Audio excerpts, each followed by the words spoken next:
Praise the Lord. நம்ம எப்படி ஆண்டவரை பின்பற்ற வேண்டும் அப்படின்னு சொல்லி பவுல் ரொம்ப அழகாய் தெசலோனிக்கே சபைக்கு சொல்றாரு. அதை நாமும் கூட பின்பற்ற வேண்டியது அவசியம். பாருங்க, கஷ்டங்கள் பிரச்சனைகள் இல்லாத மனுஷங்களே கிடையாது. அதுவும் ஆண்டவரை பின்பற்றுகிறவர்களுக்கு, விசுவாசத்தில் உறுதியா இருப்பவர்களுக்கு பிரச்சனைகளும் போராட்டங்களும் பிசாசு அதிகமாவே கொடுத்து கொண்டிருக்கான்.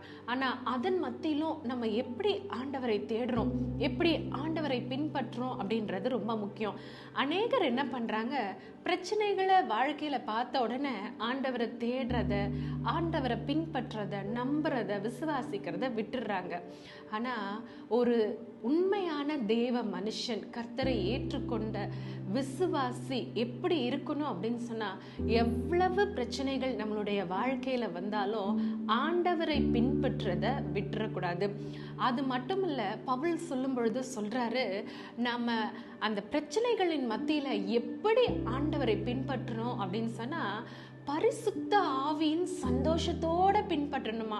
ஐயோ, எனக்கு பிரச்சனை வந்துருச்சே, போராட்டம் வந்துருச்சே, நான் இனிமேல் என்ன பண்ண போறேன், எதிர்காலம் கேள்விக்குறியா போயிருச்சு, இனிமேல் எனக்கு வாழ்வா சாவான்னு தெரியலையே அப்படின்னு சொல்லி பல கேள்விகளோடு நம்ம வாழ்றத காட்டிலும் பரிசுத்த ஆவியின் சந்தோஷத்தோட எனக்கான கர்த்தர் இருக்கிறார், என் வாழ்க்கையை திடப்படுத்துகிற கர்த்தர் இருக்கிறார், என்னை வாழ வைக்கிற கர்த்தர் இருக்கிறார், எப்பக்கத்திலும் நெருக்கப்பட்டாலோ ஒடுங்கி போவதில்லை என்ற விசுவாசத்தோடு, அந்த பரிசுத்த ஆவியின் சந்தோஷத்தோடு நம்ம ஆண்டவரை பின்பற்ற வேண்டுமா.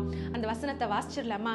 1 தெசலோனிக்கேயரின் புஸ்தகம் 1ஆம் அதிகாரம் 6ஆம் வசனத்துல நம்ம இந்த காரியங்களை வாசிக்கலாம். நீங்கள் மிகுந்த உபத்திரத்திலே பரிசுத்த ஆவியின் சந்தோஷத்தோட திருவசனத்தை ஏற்றுக்கொண்டு எங்களையும் கர்த்தரையும் பின்பற்றுகிறவர்களாகி அப்படின்னு சொல்லி அந்த சபைக்கு சொல்றார்.